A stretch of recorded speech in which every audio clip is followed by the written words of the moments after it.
Hello everyone, Darth here with MGM Gaming, how you doing? And today I've got the third episode in a series I'm doing, and that's Road to Black Ops 4, where we're going to go over and review all of the zombies maps made by Treyarch themselves. And today we've got the third map in the series, which is Shi No Numa, from World at War, of course. I mean, there's been many remakes for it, but at this stage we're just going through the Shi No Numa version of it. And I must say, I was once again pleasantly surprised when I played this map. I said the exact same sentence when I played Nocturne Toad again, and I enjoyed this map more playing it again than I did back in the day, mainly because I'm a better zombies player now than I was a long time ago. But I genuinely enjoyed my experience on this map, which, to be honest, I was surprised by. I didn't think I'd enjoy it that much coming back to it. But anyways, without further ado, we'll get into the video, and I'll go into why I enjoyed this map so much.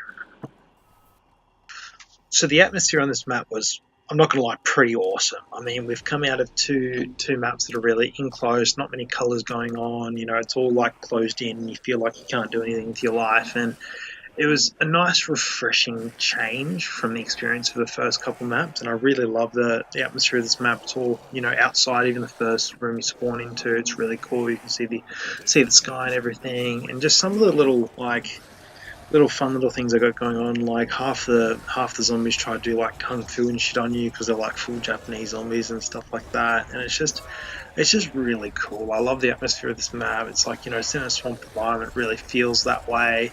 And this map actually engages you and you feel like enthralled in the atmosphere of this map. So I really enjoyed it. I've given it a solid 8 out of 10, and it really does deserve that. It felt amazing. I had so much fun playing it. It felt really cool. I mean, even in the spawn room, you got this, like, you know, hanging like zombie from the ceiling, and it's just so cool. I've given it a solid 8 and it deserves it.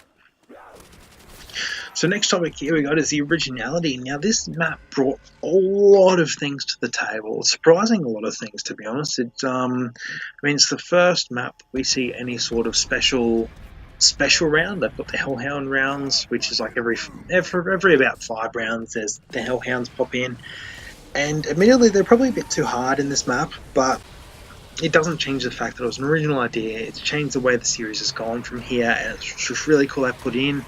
They made the perks random so that each place you go to, it's a random spawn, which I wasn't a big fan of. I don't think it was well implemented, but, you know, it's a different idea. They've added in like the flogger machine, which is a new trap, which is fucking cool. Watching them getting absolutely beasted by the flogger is fucking awesome. They've added in the zip line, which didn't work well at all. It was a cool idea, it just didn't work. It was horrible.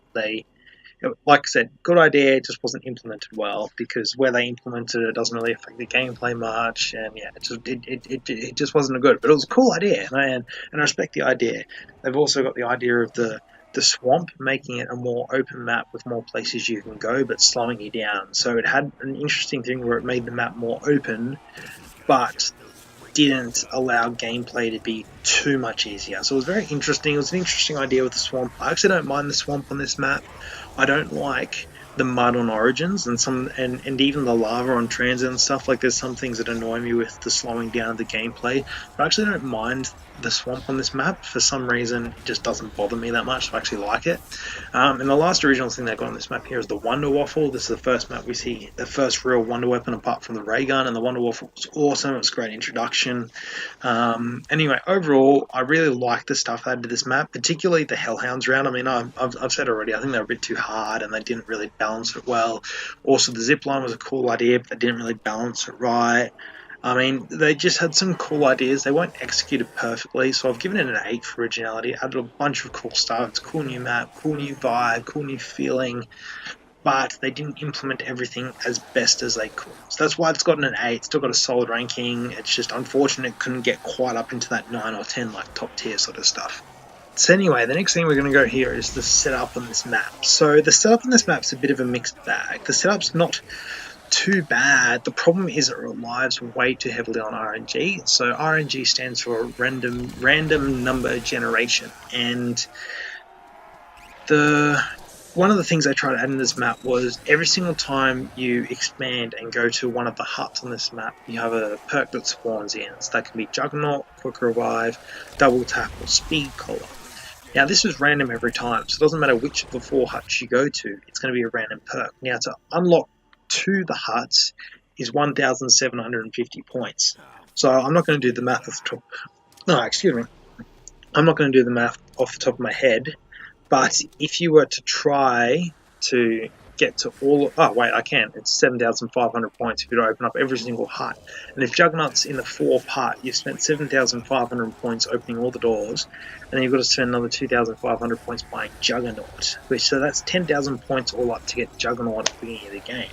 Now, this isn't an issue unless you have these crazy hellhounds, which are kind of an issue because they pop in around about round 5 or 6 and they're too powerful, so you kind of need Juggernaut or like a really good strat to like keep yourself alive. And that's where this game kind of falls off a bit, is the setup isn't reliable, it's a bit random.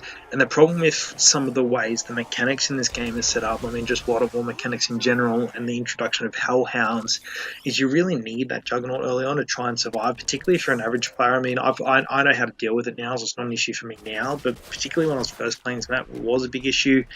And so I've given the setup on this map a 5. I mean, there's not too much to it. It's just going and getting the perks and the Wonder Waffle. But the problem with the setup is it's too random and you have to rely on it too much to be able to play the game. And to be honest, it's just not that interesting. There's not much going on with it. I think it's not the worst setup in the world. It could be a lot worse. I mean, I don't actually mind setting up on this map now that I know how to do it. But I don't think that's the best. I think the reliance on random number generation is just too great, and it could be a lot better. So I've given it a 5.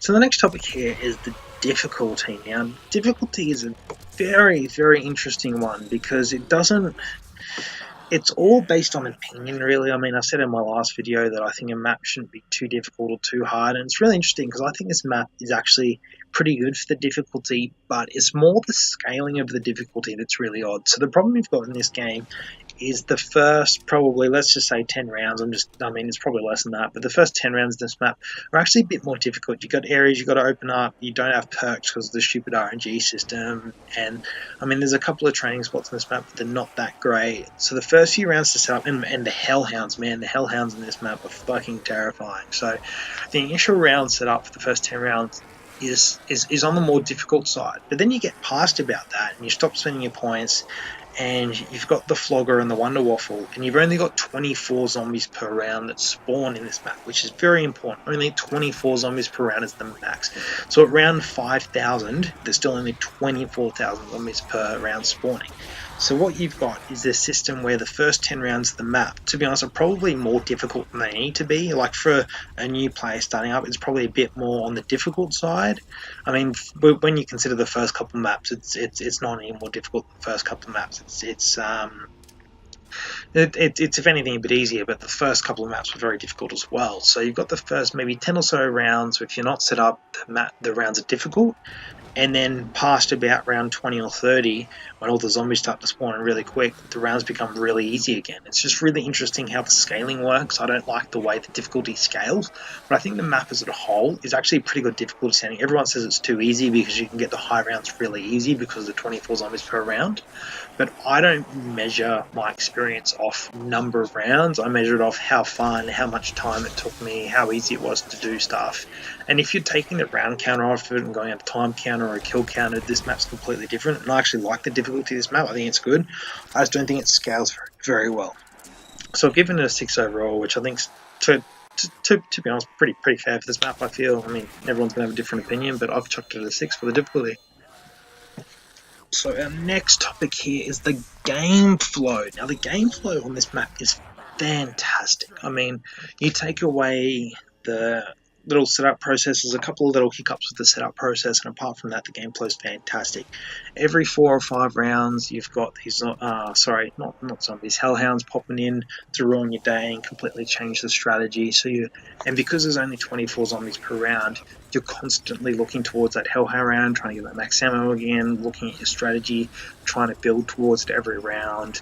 There's not these long, grueling rounds because they're all going really quick. It feels like you're making progress in the game because of the only 24 zombies per round. You feel that like round counter ticking on, and you feel like you're going somewhere with your life and proceeding and doing stuff.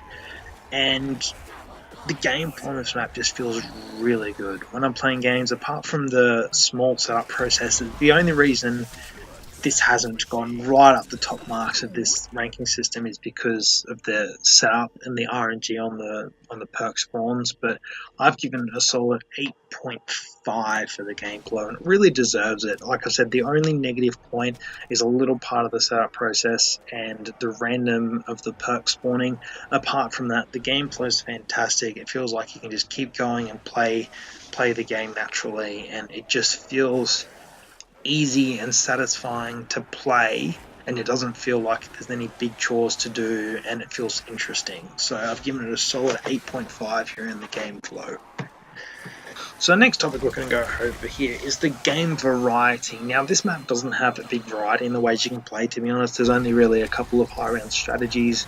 You've got the Flogger Machine and the Wonder Waffle, and to be honest, past about round 15 or 16, that's about it. I mean, you can use guns, but they don't really work that well. So past, a certain number of rounds, you're just going to be using the Wonder Waffle and the traps, mainly the Flogger. So the number of variety of strategies on the map isn't that great, but the good thing they have in this map is the Hellhounds, and the Hellhounds they made really difficult in this map, so it really adds a lot of variety and a bit of urgency when those rounds pop in every 4 or 5 rounds. So I've given it a solid ranking at 6.5, to be honest. I originally had this at a 5, and then I thought about the Hellhounds, and I'm like, you know what? How often they pop in and how much they change the gameplay, I'm giving it 6.5 because I really enjoyed the experience. There's a bit of different stuff to do, but not a lot. To be honest, I wouldn't replay this map that lot. Like, there's some maps that you can play over and over again using different strategies. This isn't one of those maps. But I still feel like it has a few variable experiences, and particularly the Hellhounds change up the game quite a lot. And I really enjoyed that, so I'm going to 6.5 overall.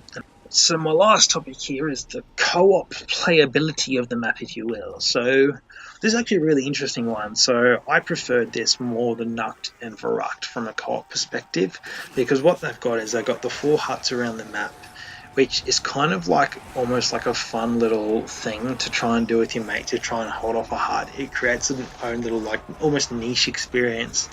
Like, the typical solo strategy in this map are like running around the Flogger or running around the swamp and stuff, which you can do to a degree with mates, but it's not really, you just can't do it as well because training doesn't work well when you've got multiple people. But trying to hold off a hut with someone just for like shits and giggles is fucking fun, and I really enjoyed that experience. So I've given it a solid ranking of a 7 here. So it's got a pretty good ranking. I mean, it's not one of the best co-op maps in the world, but it's got that unique experience where trying to hold off an objective, like staying alive is cool and all, like everyone's trying to say it, stay alive when they're playing zombies, but when you're playing this with mates and you're trying to hold off a hut, it's got that unique experience of really trying to defend an objective. So it's more than just yourself. You're like trying to, really work with your mates to like protect something that's important, and I just like the whole experience. I thought it was really cool, so I've given it a solid 7 for the co-op play on this map. So when we crunch all the numbers, the average ranking in this map is 7, which is pretty fair. To be honest, I wasn't expecting it to come that good when I was initially playing and reviewing this map. I mean, coming back to it, Shi No Numa never had the biggest experiences for me. Back when I was looking at zombies, when I used to play a lot, it was always just Doris, and nothing ever else really got rated in my eyes. And I was really surprised going back to this map and playing it, because I enjoyed it a lot more than I thought it was. And I've watched a lot of review videos, and this map cops it a lot more than it probably deserves. I mean, it's a very good experience. It's a bit broken, which was pointed out mainly from the 24 zombies per round, but it added a lot to the series, and it added a new experience and a new atmosphere that was really refreshing. And I enjoyed playing this after Nukt and Verrucht because I thought it was a nice change, and I really enjoyed the map. I thought it was really good. So it's got a solid 7, and I think it deserves that. It's got some good steps forward in the series, and I look forward to reviewing Doris next because I know it just improves on that. So anyways, it's been Darth with MGM Gaming, and I hope you've all had a fantastic day. See ya.